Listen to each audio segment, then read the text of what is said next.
بسم اللہ الرحمن الرحیم۔ محترم سامعین، السلام علیکم۔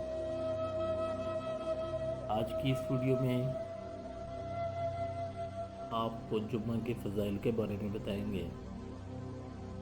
جمعہ کے دن آپ نے مٹھی بھر چاولوں یا گندم پر اللہ الصمد پڑھنے سے دولت و رزق کا طوفان آ جائے گا، نصیب اور تقدیر بدل جائے گی۔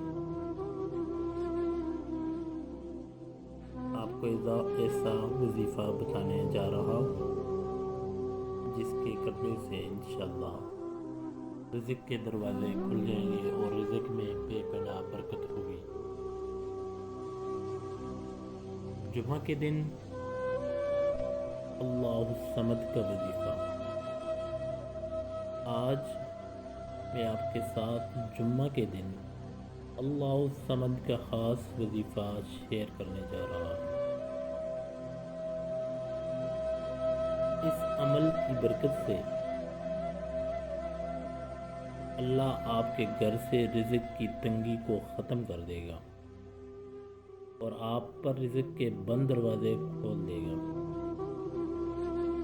وظیفہ پڑھنے کا طریقہ۔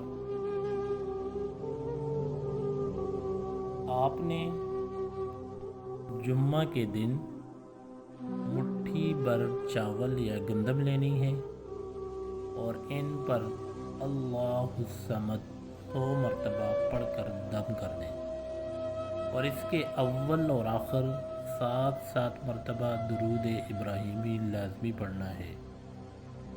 جب آپ عمل مکمل کر لیں تو جس گندم یا چاولوں پر آپ نے یہ عمل کیا ہوگا اس کو دوبارہ اسی گندم میں ڈال دینا، یا اگر چاول لیں تو دوبارہ چاولوں میں ڈال دینے ہیں۔ اس عمل کو آپ نے صرف ایک دن میں کرنا ہے اور یہ عمل آپ کسی بھی جمعہ کو کر سکتے ہیں۔ وظیفہ پڑھنے کے فائدے۔ اس عمل کو پڑھنے سے اللہ پاک آپ کے گھر سے رزق کی تنگی کو ختم کر دے گا، رزق کی بارش ہوگی، پورا سال آپ کے گھر سے رزق ختم نہیں ہوگا۔ اللہ تعالیٰ رزق کے بند دروازوں کو کھول دے گا اور آپ کے لیے رزق کے وسیلے پیدا کر دے گا جن کے بارے میں آپ نے کبھی سوچا بھی نہیں ہوگا۔ وظیفہ کے متعلق ضروری باتیں۔ وظیفہ کو پورے یقین سے کرنا ہے، جیسے بتایا ہے ویسے ہی پڑھنا ہے۔ وظیفہ کو خود بھی کریں اور صدقے کی نیت سے دوسروں کے ساتھ بھی شیئر کریں۔ جزاک اللہ۔ اگر آپ کو ہماری ویڈیو اچھی لگی ہو تو اس کو لائک شیئر لازمی کریں، اور جو ہمارے چینل پہ نئے ہیں وہ ہمارے چینل کو سبسکرائب کریں۔ Thanks for watching. اللہ حافظ۔